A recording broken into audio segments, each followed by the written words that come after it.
नमस्कार, स्वागत है आपका एस्ट्रोटेबल कॉम पे। आज का विषय है कि वो कौन सी दो राशियां हैं जिनके लिए कि राहु और केतु का गोचर जो कि 30 अक्टूबर को होने जा रहा है। राहु चला जाएगा आपके मीन राशि में और केतु चला जाएगा कन्या राशि में। तो वो कौन सी दो राशियां हैं जिनके लिए कि राहु और केतु का ये जो गोचर हो रहा है ये पूरे वर्ष भर बड़े ही अच्छे फल देगा या बहुत ही फलदायी होगा। देखा जाए तो सभी राशियों के लिए गोचर कर रहा है और सभी राशियों को कुछ न कुछ अच्छे और मध्यम या बुरे फल देगा ही। लेकिन कौन सी ऐसी दो राशियां हैं जिनके लिए कि राहु और केतु का ये गोचर जो है ये वर्ष भर लगातार अच्छा बना रहेगा।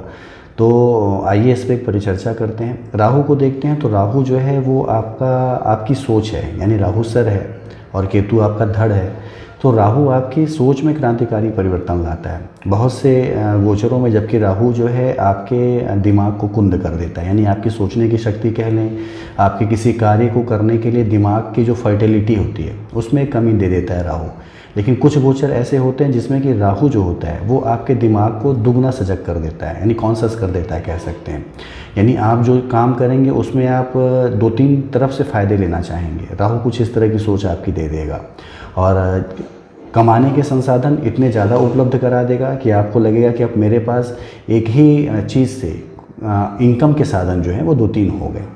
तो अब जो दो राशियां ऐसी हैं जिनके लिए आज चर्चा होने जा रही है, इनके लिए राहु यही करने जा रहा है। ख़ास तौर से देखा जाए तो राहु जो है कमाई के अनेक संसाधन देता है, विदेशों में रहने की एक अच्छी प्रेरणा देता है कह सकते हैं आपको। म्यूचुअल फंड्स कह लें, शेयर मार्केट्स कह लें, या ऐसे गुप्त जगहों से धन कमाने के लिए प्रेरित करता है जहाँ पे आपने सोचा नहीं था या जहाँ पे आप सोच के बस परेशान थे, कमा नहीं पा रहे थे। तो राहु अब ये करने जा रहा है इन राशियों के साथ। तो उसमें यदि पहली राशि को लें तो पहली राशि है वृष। वृष राशि के लिए देखा जाए तो राहु जो है इनके 11वें भाव में गोचर करेगा। अभी तक ये मेष राशि में इनके 12वें भाव में चला आ रहा था और अब ये जो है इनके 11वें भाव में जाएगा। और अन्य ग्रहों की स्थिति भी देखें, सिर्फ राहु के गोचर से ही नहीं, ये बात जो हो रही है कि राहु वृष राशि के लिए क्यों इतना फ्रूटफुल है, यानी एक साल जो है पूरा कैसे अच्छे फल देगा। सिर्फ राहु का एक गोचर जो है ये पूरे एक साल अच्छे फल नहीं दे सकता है, और भी ग्रहों की जो भाव हैं या दृष्टियां हैं ये अच्छे फल दिलाएंगी वृष राशि को। यानी राहु तो 30 अक्टूबर को अच्छे भाव में गोचर कर रहा है, जब भी 11वें भाव में जाएगा तो लाभ के संसाधन आपके बढ़ा देगा। आपके सोचने का तरीका, आपके काम करने का तरीका, आप जो समाज में जिस शैली को अपना के जी रहे थे उसका तरीका, ये सारी चीज़ें चेंज कर देगा राहु। लेकिन और भी ग्रह आपको सपोर्ट करने जा रहे हैं पूरे एक साल तक, इसीलिए वृष राशि के लिए राहु का ये गोचर जो है बड़ा ही ज़्यादा फलदायक होने जा रहा है। तो बात हो रही थी कि राहु जो है 11वें भाव में गोचर करेगा। साथ ही साथ यदि शनि को देखें तो शनि जो है वो उनके 10वें भाव में ससयोग बना के है लगातार, और बृहस्पति जो है आने वाले 2024 में इनके खुद की राशि में आ जाएगा, और बृहस्पति का गोचर भी लंबे समय तक के लिए होता है। तो अब ये तीन ग्रह जो हैं आपके, एक तो आपकी राशि से बृहस्पति आपकी राशि में आ जाएगा केंद्र में, शनि आपके 10वें भाव में ससयोग बना के मौजूद ही है, राहु आपके लाभ भाव में चला गया। तो इतनी चीज़ें जो हैं आपको निश्चित रूप से आने वाले समय में अच्छे फल देंगे। और कहा जा सकता है कि कमाई के संसाधन, सरकारी जो आपके कार्य उसके संसाधन, आपकी हेल्थ को ले लें उसकी जो एक प्रायिकता है, ये सारी चीज़ें बढ़ने वाली हैं।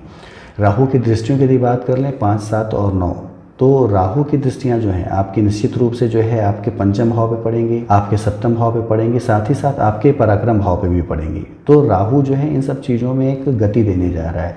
हालांकि राहु को माना जाता है कि 5वें भाव पर जब इसकी दृष्टि हो तो पढ़ाई में बाधा आती है, लेकिन राहु के साथ ये है कि आप जो है एक ही साथ कई कार्य भी कर लेते हैं। 5वें भाव पे दृष्टि का मतलब है कि आप जो है एक ही फील्ड नहीं अनेक फील्डों में आपको महारत हासिल होगी। तो राहु अब ये करने जा रहा है, आप कमाने के संसाधन कह लें, अपनी पढ़ाई लिखाई के एक जो एनर्जी है उसको कह लें, वो कई फील्डों में बंटने वाली है। करना सिर्फ आपको ये है कि विशेष रूप से सजग रहते हुए, अपने लक्ष्य से न भटकते हुए आपको ध्यान जो है अपना एक जगह कंसंट्रेट किए रहना है, ताकि कोई भी चीज़ आपको जो है अपने लक्ष्य से भटका ना सके। राहु जो है सब चीज़ें तो दे रहा है आपको, लेकिन निश्चित रूप से आपको अपने लक्ष्य से भटकाने का भी प्रयास करेगा। तो इस पर कंसंट्रेशन आप बनाए रखते हैं। तो शनि का ये गोचर कह लें, बृहस्पति का ये गोचर पूरे वर्ष भर के लिए कह लें, और राहु का एक गोचर ये कह लें, ये तीनों मिलके आपको निश्चित रूप से एक उस हाइट पे ले जाने के लिए आपको प्रेरित कर रहे हैं जहाँ पे कि आप पहले कभी नहीं थे। तो समय जो है बहुत ही बेहद अनुकूल आ रहा है वृष राशि वालों के लिए। बृहस्पति की दृष्टि भी देख लें तो 5, 7, 9 यानी 5वें भाव पे आपके, 7वें भाव पे आपके और 9वें भाव पे आपके। तो ये 3 स्थितियाँ वो सुधार देगा निश्चित रूप से। साथ ही साथ शनि को देख लें तो आपके दशम भाव में ये सशयोग बना, यानी आपको आपके कर्म करने हैं, सिर्फ आपको राजकीय सहयोग भी मिलेगा, आपके जो काम रुके हुए थे उसमें भी बेहतर एक संभावना मिलेंगी। साथ ही साथ जो राहु है ये आपको 11वें भाव में बैठ के, यानी लाभ भाव में बैठ के लाभ की असीमित संभावनाएं अब देने जा रहा है।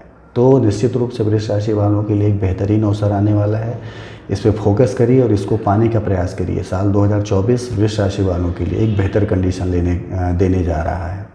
दूसरी राशि को ले लें, सिंह राशि। सिंह राशि के लिए भी देखा जाए तो अद्भुत संयोग बनने जा रहा है। राहु जो है इनके अष्टम भाव में गोचर करेगा, यानी जो बृहस्पति का इनका भाव है मीन राशि, वो अष्टम भाव में आती है। और अष्टम भाव जो है राहु के लिए बड़ा ही एक कारक भाव हो जाता है। और यहाँ से उसकी दृष्टियाँ जो होती हैं 5, 7, 9, 5वीं दृष्टि आपके 12वें भाव पे पड़ेगी, 7वीं दृष्टि जो है आपके सेकंड हाउस पे पड़ेगी और 9वीं दृष्टि आपके चतुर्थ भाव पे पड़ेगी।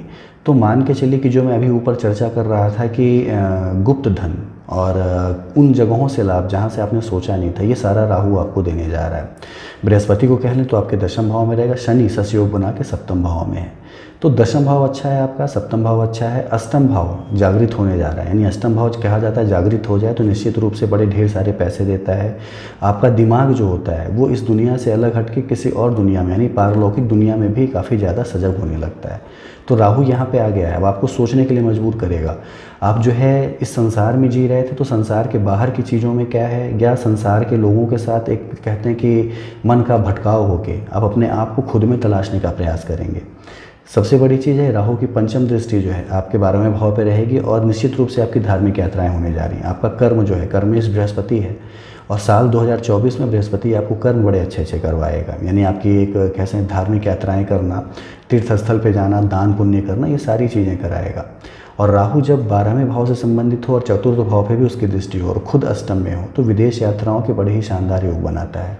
वो लोग जो कि वीज़ा या पासपोर्ट के लिए अप्लाई करना चाहते थे, एक बेहतर समय है उनके लिए। सिंह राशि या लग्न के हैं तो एक बेहतर समय है उनके लिए कि राहु 30 अक्टूबर के गोचर के बाद, यानी राहु का गोचर 30 अक्टूबर को है, उसके बाद वो इन सब चीज़ों पर प्रयास यदि करें तो मान के चलिए कि विशेष सफलता मिलने के योग बनेंगे। साथ ही साथ शनि जो है, शनि जब यहाँ पे आता है यानी सप्तम भाव में आता है तो कहा जाता है कि आपके कार्य में एक धीमापन ले आ देता है। लेकिन वो सभी लोग जिनके सप्तम भाव में शनि और ससयोग बनाए हुए एक निश्चित रूप से ये महसूस करेंगे कि काम तो उनका जो पहले चल रहा था उसमें एक धीमापन आया, लेकिन उसमें एक स्टेबिलिटी आ गई। जो काम था पहले वो धीमेपन के साथ में वो तेज़ी से चल रहा था लेकिन स्टेबिलिटी नहीं थी, अनिश्चितता थी, पैसे कभी आ रहे थे कभी नहीं आ रहे थे। शनि आने के बाद काम तो आपका धीमा होगा लेकिन उसमें एक स्टेबिलिटी आ जाएगी। पैसे के इनकम के जो स्रोत हैं वो निश्चित रूप से आपके स्टेबल हो जाएंगे। शनि यही देता है, नए बिजनेस को आप उत्पन्न करेंगे, नई चीज़ों में आप इन्वेस्ट करेंगे, शनि यहाँ पे ये देगा। और निश्चित रूप से पूरा ये वर्ष जो है शनि का यहीं पे रहने वाला है। बृहस्पति जो है दशम भाव में पूरे वर्ष भर रहने वाला है 2024 में गोचर के बाद, और राहु जो है पूरे वर्ष भर रहने वाला है 2024 में अष्टम में। करना सिर्फ आपको ये कि थोड़ा अपने हेल्थ के प्रति सजग रहना है। हेल्थ को यदि आप लेके चिंतित हैं थोड़ा, और मॉर्निंग वॉक करना, दवाएं समय से लेना या समय पे चेकअप कराना, ये सारी चीज़ें कर रहे हैं तो मान के चलिए कि सिंह राशि वालों के लिए भी बहुत ही एक बेहतरीन समय है, बहुत ही एक अच्छा समय आने वाला है। बृहस्पति को देख लें तो कहीं ना कहीं से आपको हर जगह सपोर्ट करेगा। चतुर्थ भाव को देखेगा, आपके छठे भाव को देखेगा, पंचम दृष्टि डालेगा आपके सेकेंड हाउस पे। तो धन को कह लें, परिवार को कह लें, लव मैरिज को कह लें, अफेयर्स को कह लें, ये सारी चीज़ें जो हैं आपकी बहुत ही अच्छी होने जा रही हैं। और कहीं ना कहीं से शनि, बृहस्पति और राहु ये तीनों ग्रह मिलके सिंह राशि वालों को बहुत ही हाइट्स पे ले जाना चाहते हैं, ऊंचाई पे ले जाना चाहते हैं। तो कारण यही था कि सारे विश्लेषण के बाद ये समझ में आया कि राहु और अन्य ग्रहों के गोचर, सिर्फ राहु और केतु ही किसी को राजा बना सकते हैं, ये संभव नहीं है। अन्य ग्रहों के गोचर भी आपके लिए उस समय काल में जबकि राहु गोचर कर रहा है आपके फेवर में होने चाहिए। तो देखा जाए तो ये 2 राशियाँ ऐसी हैं जिनके लिए कि राहु का गोचर, साथ ही साथ अन्य ग्रहों का गोचर, शनि और बृहस्पति का गोचर, ये भी बड़ा ही ज़्यादा फ्रूटफुल है। तो मान के चलिए कि बेहतर कंडीशन मिलने वाली है आप लोगों को। जो भी इस राशि के लोग या लग्न के लोग हैं, इन लोगों को विशेष प्रयास करना चाहिए और निश्चित रूप से सफलता आपके कदम चूमेगी और आप उन्नति के मार्ग पे आगे बढ़ते जाएंगे। तो इतनी चीज़ें करिए, बाकी यदि लगन आपके अंदर है तो निश्चित रूप से आप चीज़ों को पा लेंगे। आपके सवाल कोई हैं तो नीचे दिए नंबरों पर आप पूछ सकते हैं, आपको सारी चीज़ों के उत्तर दे दिए जाएंगे। धन्यवाद।